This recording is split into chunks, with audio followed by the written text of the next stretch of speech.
آج امریکہ، اسرائیل، برٹین اور کیا تھا تمہاری جو طاقتور ملک ہیں جو ویٹو پاور ہیں، اور رشیا، چائنا، ان کی طاقت کا ڈنکا پوری دنیا بج رہا ہے.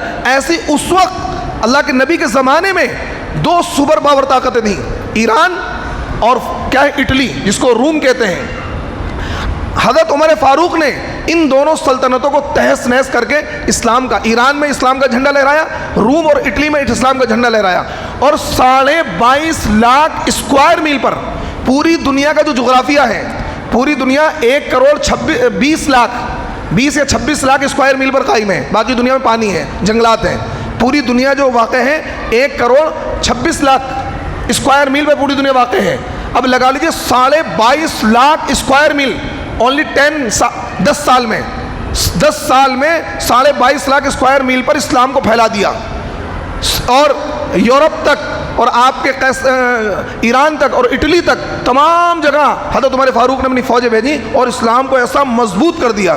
لوگوں نے لکھا ہے، مورخین نے، کہ اگر 10-5 سال عمر فاروق کو اور مل جاتے تو پوری دنیا میں اسلام کا پرچم لہرا جاتا اور پوری دنیا سے کفر کا نام و نشان ختم ہو جاتا. عمر کی یہ عظمت ہے، یعنی پوری دنیا کے تقریباً 20% حصے پر اسلام کا پرچم لہرا دیا. کس نے؟ حضرت عمر فاروق نے.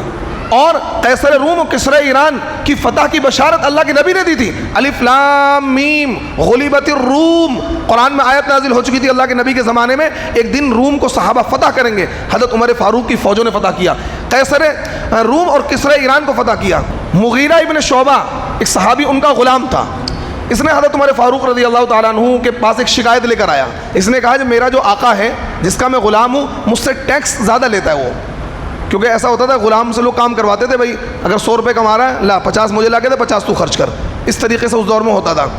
تو یہ چکی بنانے کا بہت اچھا کاریگر تھا، پورے عرب میں اس کے علاوہ کوئی کاریگر نہیں تھا.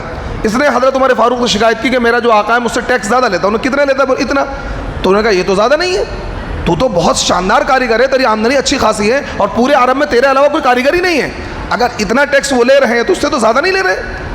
تو عمر فاروق رضی اللہ تعالیٰ عنہ نے کہا کہ بھائی ایک چکی تم مجھے ہی بنا کے دو، ایک چکی تم مجھے ہی بنا کے دو. اس نے کہا تمہیں تو ایسی چکی بنا کے دوں گا کہ اس کی شہرت پوری دنیا میں ہو جائے گی. عمر فاروق نے دیکھو مجھے قتل کی دھمکی دے رہا ہے. حضرت عمر فاروق نے کہا دیکھو مجھے قتل کی دھمکی دے رہا ہے. حضرت عمر فاروق سمجھے کورٹ وارڈ میں اس نے کہا کہ تمہیں تو ایسی چکی بنا کے دوں گا، اس چکی کی شہرت پوری دنیا میں ہو جائے گی. تو اب صحابہ نے کہا اس کو گرفتار کر لیا جائے، اس کو گرفتار کر لیا جائے، آپ کو دھمکی دے رہا ہے. انہوں نے کہا نہیں، جرم سے پہلے سزا کس بات کی؟